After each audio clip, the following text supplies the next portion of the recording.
Türkiye Milliyetçi Hareket Partisi'nin reisi Devlet Bahçeli, Palestin Prezidenti Mahmud Abbas'ın Uyghur meselesi kişilik hukuk meselesi emas, Xitayning terrorlukka karşı görüşünü kollaymiz degan so'zlarga kuchlik inkos qaytardi.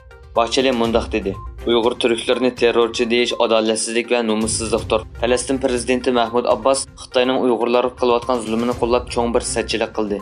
Palestin Prezidenti Mahmud Abbas oldingi hafta Xitoy ziyoratida Xitoyning atalmış terrorluk ve aşkınlıkka karşı görüşünü qollaydiganligini aytgan edi. Devlet Bahçeli Türkiye Büyük Millet Meclisi'de qilgan so'zida Türkiye'nin Palestin davosini qo'llab kelganligini ta'kidlab, Mahmud Abbas'ın sözlerini tanqid qildi. Uyghur Faaliyetler Amerika Avam Palatası ma'qullagan majburiy organ yig'ilishini to'xtatish qonunini qarshi oldi. Amerikada Xitoyning siyosiy mahbuslar, Falun Gongchilar, Uyg'urlar va o'z xalqiga qaratgan organ atkazchiligiga qarshi sadolar kuchaymoqda. Amerika Avam Palatasida Cumhuriyetçi kirisimiz o'ttirg'i qo'ygan majburiy organ yig'ilishini to'xtatish qonun loyihasi 2 ga qarshi 143 ovoz bilan ma'qullandi. Bu qonun Amerika hukumatining Xitoyda majburiy organ yig'ilishga qarshi davomli konkret tadbir qo'llanishiga turtki bo'ladi. Bu tadbirlar bo'lsa a'zo ko'chirish operatsiya uskunalarining eksportini cheklash va bu xil operatsiyalar uchun tarbiyalashni to'xtatishni o'z ichiga olgan bo'lib, bu xil jinoyatlarga chetishlik shaxs va tashkilotlarga jazo yurgizishga yo'l qo'yadi. Mazkur qonun loyihasi navbatda Kengash palatasiga qarab chiqishga sunilgan.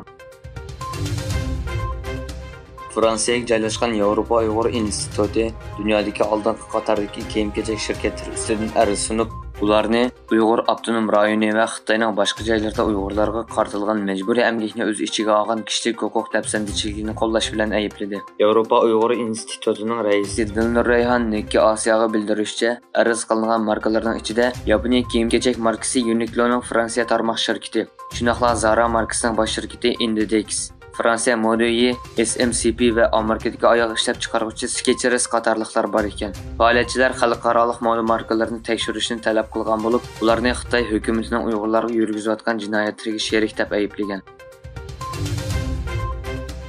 Wall ko'chasi gazetining xabariga qaraganda, Xitoy bilan Kuba doiralari Kubaning Shimol dengiz qirg'og'ida birlashma harbiy mashq qurish to'g'risida suhbatlashmoqda ekan. İsmini oshkorlashni xohlamaydigan Amerika amaldorlarining bildirishicha, ular Xitoyning Kuba bilan hamkorlashib qurilganligi ilgari surilgan bu markazga Xitoy askarlarining o'rinlashtirilishi va axborot harakatidan andish qilmoqda ekan.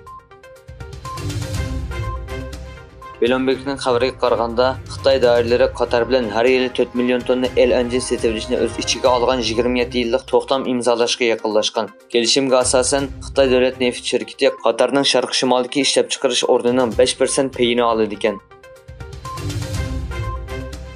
Koreyada hokimiyat yurgizayotgan Xalq huquq partiyasining rahbari Kim Gi-hyun bu davlat yashaydigan Xitoy fuqarolarining yerlik saylamda bilet tashish huquqidan mahrum qilinishini tavsiya qildi.